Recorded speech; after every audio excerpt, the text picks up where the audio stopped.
कि जितने शेरशाहवादी बिरादरी के लोग हमारे यहाँ हैं वो बहुत मेहनती हैं। मैं जब से जानना हूँ, जब से मेरी पैदाइश है, तब से इस लोगों के साथ मैं रहा हूँ। ये बहुत मेहनती होते हैं। ज़्यादा से ज़्यादा 2-4-10 बीघा या 10 एकड़ ज़मीन में मक्का लगा के उपज करते हैं, ये उनका काम है। उन पर अनगढ़ बातें करना ये गलत बात है। कि जैसे अभी रेलवे का काम हुआ, रेलवे की जो मट्टी कटी बिहार सरकार की, जो रेलवे किनारे उन जमीनों में, जैसे ताजपुआ में आप चले जाइए, आज से 1.5 साल पहले वो मट्टी कटा, एक घर आके बसा और देखते देखते उस जगह 125 घर हो गए 1.5 साल के अंदर। डेली आपको ताजपुआ से लेके आप चले जाइए उधर धमतोला, लोहागाड़ा, उधर आपको जो है दिघल बैंक, इन पंचायतों में और कई पंचायतों में लोग दिन भर बोलते हैं कि डेली नए नए चेहरे नजर आते हैं कि 125 घर की बस्ती जहां बस गई है वो कहाँ के लोग आके बसे हैं। अगर गांव बस भी गया तो कहाँ के लोग बसे हैं। अगर इस बात का उद्भेदन नहीं हुआ, अगर ये बात सही नहीं निकला, तो आपको सार्वजनिक तौर पर आकर माफ़ी मांगना चाहिए, वरना यहाँ के लोग अब भोले वाले नहीं हैं, आपको बख्शने वाले नहीं हैं। मुखिया जी, पिछले दिनों जियापोखर पुलिस और किशनगंज प्रशासन के द्वारा एक फर्जी आधार कार्ड बनाने वाले गिरोह का पर्दाफाश किया है, उसको लेकर के आप क्या कहना चाहेंगे? बेहद चुस्त दुरुस्त के साथ हमारा जिला प्रशासन, खास करके जियापोखर थाना अध्यक्ष महोदय ने जो त्वरित कार्रवाई की है, उद्भेदन किया है, इसके लिए मैं मुबारकबाद दूँ। और जितनी भी गलत गतिविधियाँ बॉर्डर पे होती है उस पर पैनी नज़र हमारी प्रशासन का हो, इसके लिए हम लोग बॉर्डर में हैं, हम लोग सहयोग के लिए तैयार हैं। इस पर जांच भी बैठनी चाहिए कि क्योंकि एक छोटी सी घटना से बड़ा घटना भी हो सकता है। फर्जी आधार कार्ड के माध्यम से लोग, बाहर के लोग इधर से उधर आया जाया भी जा सकता है। इस पर जांच होकर उचित कार्रवाई ऐसे लोगों पर होनी चाहिए जिसके लिए हम लोग सहयोग के लिए तैयार हैं।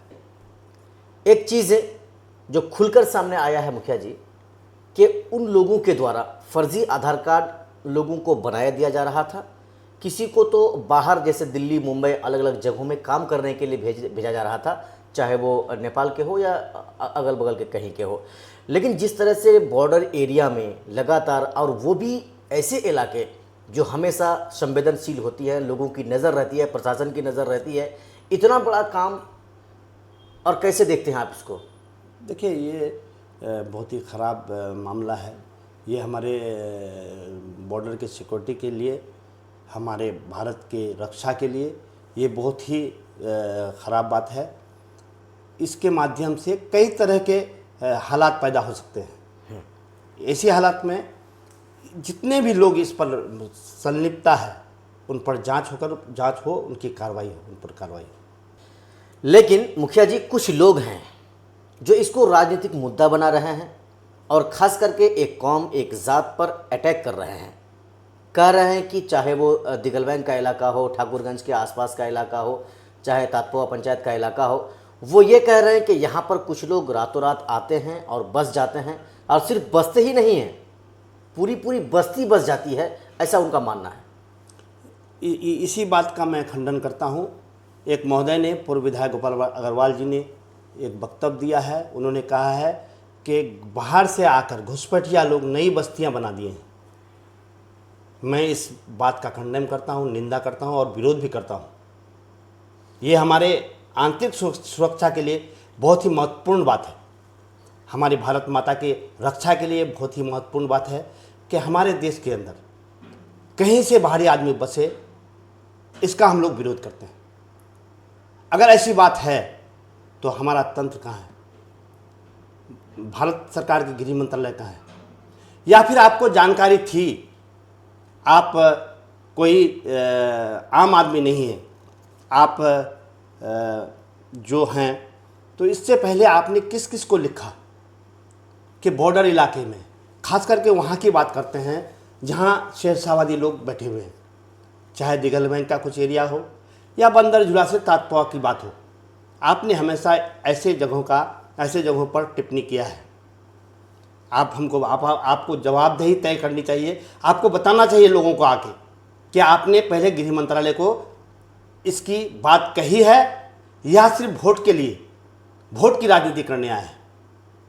आपको पता होना चाहिए, जैसे जैसे गांव में आबादी बढ़ रही है, लोग रोड के किनारे घर बसा रहे हैं। चूँकि पुराने गांव की स्थिति बहुत ख़राब हो गई है, बहुत ज़्यादा आबादी बढ़ गई है।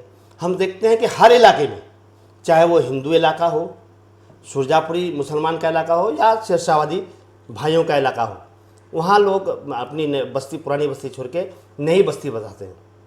और ख़ास करके आप हमारे कौम मुसलमान लोग जहाँ बसते हैं उसको टारगेट करते हैं। आप घुसपैठिया अगर कहीं नई बस्ती बना दी गई है तो ये किसकी जवाबदेही है? हमारे तंत्र की जवाबदेही है। और अगर नहीं बसी है, सिर्फ आप वोट के खातिर करते हैं, तो हमारी गंगा जमनी तहजीब को बिगाड़ने की कोशिश मत करिए आप। यहाँ के लोग भोले वाले हैं और पेट पाट की राजनीति में नहीं फंसते हैं, सीधी राजनीति करते हैं। और आपने देखा होगा पूर्व में कई दशकों से आप निराश बैठे हैं। इसका सबूत है कि यहाँ पेट पाट वाली राजनीति नहीं चलेगी। यहाँ सीधे साधे लोगों की बसने की जगह है और लोग उसी इर्द गिर्द घूमते हैं। फिर आपको निराश मिलेगा। घर में बैठ कर कुछ बोलते हैं, हमारे टोला में आके कुछ बोलते हैं, और आपके हिंदू भाइयों के यहाँ रहते हैं तो कुछ बोलते हैं। यहाँ हिंदू भाई मुसलमान एक साथ मिलकर रहते हैं। इसकी राजनीति कीजिएगा तो बेहतर होगा आपके लिए, आपके परिवार के लिए। वरना आपको कुछ नहीं मिलने वाला है, सिर्फ और सिर्फ नाकामी मिलेगी। कई दशकों से आप बैठे हुए हैं, फिर बैठे रहिएगा। नहीं मुखिया जी, चूंकि ये सवाल आपसे बनता है, तातपवा से सटा हुआ आपका भी पंचायत है, तो उनका कहना है कि बिहार सरकार की मिट्टी जो कटी थी आज से 1.5 साल पहले, वो जाहिर तौर पर बाज़ाब्ता वो ऑन रिकॉर्ड कहे हैं कि वहाँ पर 1.5 साल पूर्व सिर्फ एक ही घर था और आज 1.5 साल के बाद वहाँ पर 125 घर का गांव बच चुका है। सर, इस तरह की कोई जानकारी आपको, चूँकि आपका भी पंचायत उससे मिला हुआ, सटा हुआ? मैं तो ये कहता हूँ कि 125 घर की बस्ती जहाँ बस गई है, वो कहाँ के लोग आके बसे हैं? अगर गांव बस भी गया तो कहाँ के लोग बसे हैं? अगर इस बात का उद्भेदन नहीं हुआ, अगर ये बात सही नहीं निकला, तो आपको सार्वजनिक तौर पर आकर माफ़ी मांगना चाहिए। वरना यहाँ के लोग अब भोले वाले नहीं हैं, आपको बख्शने वाले नहीं हैं। वो 125 गांव का आदमी जो बसे हैं, वो गांव कोई दूर की बात नहीं बोल रहे हैं, वो तातपा पंचायत के अगर इर्द गिर्द में बोल रहे हैं। वहाँ पर लिखिए, आप जिला प्रशासन को लिखिए, हम लोग भी अपनी तफ्तीश कर रहे हैं, पत्रकार लोग भी आप जाइए उस गांव की तफ्तीश कीजिए। अगर ये बात सत्य है तो उस गांव को हटाया जाए, वरना अगर ऐसी बात नहीं है तो आपको सार्वजनिक तौर पर आके माफ़ी मांगनी पड़ेगी कि हमने वोट के खातिर गलत बोला है। मुखिया जी, उन्होंने जो एक शब्द ये भी कहा है कि कई मामले हैं, जिस तरह से मालिनगांव पंचायत में हुआ फर्जी आधार कार्ड मामले को लेकर के, उन्होंने ये भी कहा कि दिगल बैंक में भी इस तरह के 1-2 मामला सामने आया है, लेकिन दिगल बैंक का जो मामला था वो फर्जी आधार कार्ड को लेकर नहीं था, लेकिन पूर्व विधायक गोपाल कुमार उसको इस मामले में संलिप्त कर रहे हैं, लपेट रहे हैं और कह रहे हैं कि ये लोग 1-1.5 साल में अरबपति नहीं खरबपति बन चुके हैं। इसको आप कैसे देखते हैं? देखते, मैं आपको, जितने शेरशाहवादी बिरादरी के लोग हमारे यहाँ हैं वो बहुत मेहनती हैं। मैं जब से जानना हूँ, जब से मेरी पैदाइश है, तब से इस लोगों के साथ मैं रहा हूँ। ये बहुत मेहनती होते हैं। ज़्यादा से ज़्यादा 2-4-10 बीघा या 10 एकड़ ज़मीन में मक्का लगा के उपज करते हैं, ये उनका काम है। उन पर अनगरल बातें करना ये गलत बात है। बेहद खुशी की बात ये है, नारकोटिक का धंधा, ठीक है, नारकोटिक का धंधा कोई एक विशेष समुदाय के लोग नहीं करते हैं। कोई एक आदमी करता है तो आप समुदाय को टारगेट करने वाले कौन होते हैं? किसी का बेटा डकैत हो सकता है, किसी का भाई चोर हो सकता है, किसी का भाई नारकोटिक का धंधा कर सकता है। इसका मतलब ये नहीं कि आप पूरे समाज को आप दोष अर्पित कर दें। पूरे समाज के लोग दोषी नहीं होते हैं। हाँ, कोई करता होगा, मैं उसका विरोध करता हूँ, उस पर उसकी जांच होकर उसके घर को तोड़ दिया जाए, उसको जेल में डाल दिया जाए। इसके लिए मैं प्रशासन का सहयोग करूँगा। हम लोग सहयोग करते रहे हैं, हम लोग की ये फितरत भी रही है। आज तक गलत लोगों को सराह नहीं दिए हैं। लेकिन वो एक आदमी हो सकता है, पूरा शेरशाहवादी समाज नहीं हो सकता है।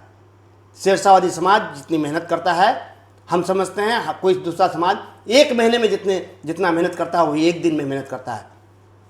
जो मेहनती होगा उसका बेटा पढ़ेगा, वो दौलतमंद होगा, उसके दौलत पर आग उठाना एक गलत बात है।